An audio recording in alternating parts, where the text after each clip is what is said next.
ലോക്സഭാ തെരഞ്ഞെടുപ്പ് പ്രചരണം കേരളത്തിൽ അന്തിമഘട്ടത്തിലേക്ക് കടന്നിരിക്കുന്നു. വാശിയേറിയ മത്സരങ്ങൾ നടക്കുന്ന മണ്ഡലങ്ങളുടെ ഗണത്തിലില്ലെങ്കിലും പൊന്നാനിയും മലപ്പുറവും കരുതി വെച്ചിരിക്കുന്നത് എന്ത് എന്ന ചോദ്യം രസകരം തന്നെയാണ്. മുസ്ലിം ലീഗിന്റെ ഉരുക്കുകോട്ടയായി കരുതപ്പെടുന്ന മലപ്പുറത്ത് അട്ടിമറി വിജയം നേടിയ ചരിത്രം ഇടതുപക്ഷത്തിനുണ്ട്. ആ ചരിത്രം ഇത്തവണ ആവർത്തിക്കുമോ എന്നതാണ് നിലവിലത്തെ ചോദ്യം. പൊന്നാനിയിൽ പതിവ് വിട്ട് പാർട്ടി ചിഹ്നം നൽകി KS ഹംസയെ കളത്തിലിറക്കിയതിലൂടെ CPM വോട്ടർമാർക്ക് നൽകുന്ന സന്ദേശം ഒന്നിലധികമാണ്.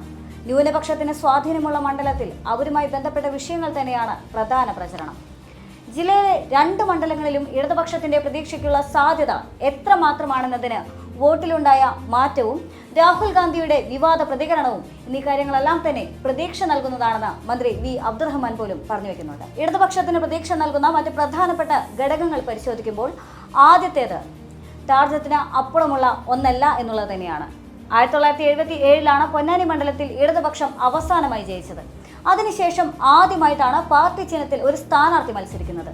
മുസ്ലിം ലീഗിന് സാധാരണ ഈസി വാക്ക് ഓവർ ഉണ്ടാകുന്ന മണ്ഡലങ്ങളാണ് മലപ്പുറത്തേത്. എന്നാൽ ലീഗിന്റെ പ്രതാപകാലത്ത് മലപ്പുറത്ത് തോൽപ്പിച്ച ചരിത്രവും ഇടതുപക്ഷത്തിനുണ്ട്. അതുകൊണ്ട് തന്നെ പൊന്നാനിയും മലപ്പുറവും നമ്മുടെ ടാർഗറ്റിന് അപ്പുറമുള്ള ഒന്നായി കാണാനാകില്ല എന്ന് തന്നെയാണ് V അബ്ദുറഹ്മാൻ പറഞ്ഞു വെക്കുന്നത്. രണ്ടാമത്തെ പ്രധാന ഘടകമായി അബ്ദുറഹ്മാൻ പറയുന്നത് പക്വതയില്ലാത്ത രാഹുൽ ഗാന്ധി എന്നതാണ്.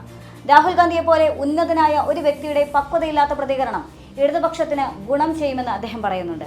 ജനപ്രിയനായ മുഖ്യമന്ത്രിയെക്കുറിച്ച് തെറ്റായ രീതിയിലാണ് രാഹുൽ ഗാന്ധി പ്രതികരിച്ചത്. കാര്യങ്ങൾ പഠിക്കാതെ സാധാരണ KSകാരന്റെ നിലവാരത്തിലാണ് രാഹുൽ ഗാന്ധി സംസാരിച്ചതെന്നും അദ്ദേഹം കൂട്ടിച്ചേർക്കുന്നു. വാക്കുകളെ നിയന്ത്രിക്കാനുള്ള ബാധ്യത അദ്ദേഹത്തിനുണ്ടെന്ന് കൂടി അബ്ദുറഹ്മാൻ പറയുകയാണ്. മൂന്നാമത്തേത് UDFന് ശക്തി കുറഞ്ഞു എന്നുള്ളതാണ്. പൊന്നാനി മണ്ഡലത്തിലെ 4 നിയമസഭാ മണ്ഡലങ്ങൾ ഇടതുപക്ഷത്തിനൊപ്പമാണ്. രാഹുൽ ഗാന്ധിയുടെ പ്രസ്താവനയോടെ ഇവിടം ഏകോപനം ശക്തമാകും. 2019 26,000 വോട്ടിന്റെ ഭൂരിപക്ഷത്തിലാണ് കോട്ടയ്ക്കൽ UDFനെ തുണച്ചത്. 2021 16,000 താഴ്ന്നു എന്നതും യാഥാർത്ഥ്യം തന്നെയാണ്. തിരൂരങ്ങാടിയിൽ 8,000 ഇടിഞ്ഞു. തിരൂരിൽ ഏകദേശം 7,000 വോട്ട്. അതാണ് UDFനുള്ള മേൽക്കൈ എന്ന് പറയുന്നത്. തൃത്താല, പൊന്നാനി, തവനൂർ, താനൂർ എന്നിവിടങ്ങളിൽ LDFനാണ് ശക്തി എന്നുള്ളതും ശ്രദ്ധേയം തന്നെയാണ്. ഇഞ്ചോടിഞ്ച് പോരാട്ടമാണ്. 4% വോട്ടിന്റെ വ്യത്യാസം മാത്രമാണ് നിലവിലുള്ളത്. 2019 BJPക്കെതിരായ ബദൽ കോൺഗ്രസ് ആണ് എന്ന തോന്നലുണ്ടായിരുന്നു. അതാണ് അന്നത്തെ വോട്ടിൽ പ്രതിഫലിച്ചത്. ഇപ്പോൾ കാര്യങ്ങൾ മറിച്ചാണ്. കോൺഗ്രസിനെ ബദലായി കാണാനേ സാധിക്കില്ല. പ്രാദേശിക കക്ഷികളാണ് ബദലായി വരുന്നത്. അവരായിരിക്കും അടുത്ത സർക്കാരിനെ നിശ്ചയിക്കുക. നാലാമത്തേത് KS ഹംസയുടെ രാഷ്ട്രീയം. KS ഹംസ പറയുന്ന രാഷ്ട്രീയം മുസ്ലിം ലീഗിന്റെ മൂല്യച്യുതിയെക്കുറിച്ചാണ്. മുസ്ലിം ലീഗിന്റേത് കച്ചവട രാഷ്ട്രീയമാണെന്നാണ് അദ്ദേഹം പറഞ്ഞു വെക്കുന്നത്.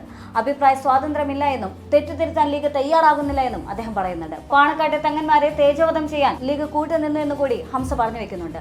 ലീഗിന്റെ പ്രസക്തി നഷ്ടപ്പെടുന്നു എന്ന് ഹംസ വിശദീകരിക്കുകയും ചെയ്യുന്നുണ്ട്. 19 മണ്ഡലങ്ങളിലെ വിജയം ഇത്തവണ അവർക്ക് ഒരിക്കലും ഉണ്ടാകില്ല എന്നും പൊന്നാനി മണ്ഡലത്തിൽ കോൺഗ്രസിന്റെ വലിയൊരു ഭാഗം BJPയിൽ എത്തിയിട്ടുണ്ടെന്നും പഴയ വോട്ട് കോൺഗ്രസിന് ഉണ്ടാകില്ല എന്നും പറയുന്നുണ്ട്. സമസ്ത എന്നത് മാത്രമല്ല, മുസ്ലിം ന്യൂനപക്ഷത്തിലെ എല്ലാ വിഭാഗത്തിന്റെ വോട്ടും ഇടതുപക്ഷത്തിന് ലഭിക്കുമെന്നാണ് പ്രതീക്ഷിക്കുന്നത്. അഞ്ചാമത്തെ പോയിന്റ് കോൺഗ്രസിന് കൊടികെട്ടാൻ CPM വഴി എന്നുള്ളതാണ്. അതായത് കോൺഗ്രസിൽ നിന്നുള്ള ഒരു വിഭാഗം തന്നെയാണ് BJP ആയി മാറിയത്. ലീഗിനോടുള്ള കോൺഗ്രസിന്റെ കാഴ്ചപ്പാടിൽ മാറ്റവും വന്നിട്ടില്ല. ഒരു കാലത്തും ഇടതുപക്ഷത്തിന്റെ കൊടികെട്ടാൻ മറ്റു പാർട്ടികളുടെ താങ്ങ് ആവശ്യവുമായി വന്നിട്ടില്ല. UPA സർക്കാർ അധികാരത്തിലെത്തിയത് CPM പിന്തുണയോടെയാണ്. അന്ന് കോൺഗ്രസ് കൊടികെട്ടിയത് CPM നൽകിയ വടിയിലുമാണ്. CPM ഉൾപ്പെടെയുള്ളവർ പറഞ്ഞതിനാലാണ് E അഹമ്മദിനെ മന്ത്രിയുമാക്കിയത്. രാഹുൽ ഗാന്ധിയെ ദേശീയ രാഷ്ട്രീയത്തിൽ നേതാവായി അംഗീകരിക്കാൻ കഴിയാത്ത സാഹചര്യമാണ് നിലവിലുള്ളത്. രാഹുൽ ഗാന്ധി പ്രധാനമന്ത്രിയാകുമെന്ന് ആരും നിശ്ചയിച്ചിട്ടുമില്ല. ഇന്ത്യ മുന്നണിയിൽ പോലും യാതൊരു തരത്തിലുള്ള കരാറുമില്ല. BJPക്കെതിരെ മതേതര സർക്കാർ വരണം എന്നുള്ളതും ജനങ്ങൾ അതൃപ്തിയിലും ഭയത്തിലുമാണ് എന്നുള്ളതും ഇടതുപക്ഷം അധികാരത്തിൽ വരേണ്ടതിന്റെ ആവശ്യകത ജനങ്ങൾക്ക് ബോധ്യമായിട്ടുണ്ട് എന്നുള്ളതും അബ്ദുറഹ്മാൻ ഓർമ്മിപ്പിക്കുകയാണ്. ആറാമത്തെയും ഏറ്റവും അവസാനത്തെയും ഘടകം എന്ന് പറയുന്നത് മുസ്ലിം ലീഗിന്റെ കൊടികെട്ടാൻ ഭയപ്പെടുന്നു എന്നുള്ളത് തന്നെയാണ്. കോൺഗ്രസ് മാത്രമാണ് അധികാരത്തിലെത്തുന്നതെങ്കിൽ മിനി BJP സർക്കാരായി മാറും എന്നും മുസ്ലിം ലീഗിന്റെ കൊടികെട്ടാൻ പോലും ഭയക്കുന്നവരാണ് കോൺഗ്രസ്സുകാരെന്നും അബ്ദുറഹ്മാൻ പറയുന്നുണ്ട്. മറ്റു പാർട്ടികളുടെ പിന്തുണയില്ലാതെ കോൺഗ്രസിന് അധികാരത്തിലെത്താൻ സാധിക്കില്ല എന്നും 60 സീറ്റിലധികം അവർക്ക് കിട്ടില്ല എന്നും മതേതര സർക്കാർ കേന്ദ്രത്തിലെ അധികാരത്തിലെത്തണമെന്നും അതിൽ ഇടതുപക്ഷത്തിന് നിർണായകമായ സ്വാധീനം വേണമെന്നും കേരളത്തിലെ ജനങ്ങൾ ആഗ്രഹിക്കുന്നെന്നും മന്ത്രി V അബ്ദുറഹ്മാൻ വിശദീകരിക്കുകയാണ്.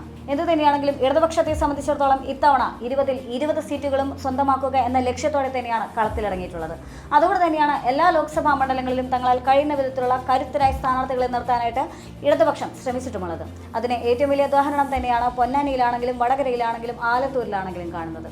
എന്തുതന്നെയാണെങ്കിലും മലപ്പുറമാണെങ്കിലും പൊന്നാനിയാണെങ്കിലും ഇത്തവണ ഇടതുപക്ഷത്തിന് ഏറെ പ്രതീക്ഷയുണ്ട് എന്നുള്ള കാര്യത്തിൽ യാതൊരു തർക്കവുമില്ല. ഇനി വിജയിക്കാൻ സാധിച്ചില്ലെങ്കിൽ പോലും വോട്ട് നിലയിൽ സാരമായ വർധന ഉണ്ടാകുമെന്നുള്ള വലിയ പ്രതീക്ഷയിൽ തന്നെയാണ് അബ്ദുറഹ്മാനും ഇടതുപക്ഷവും.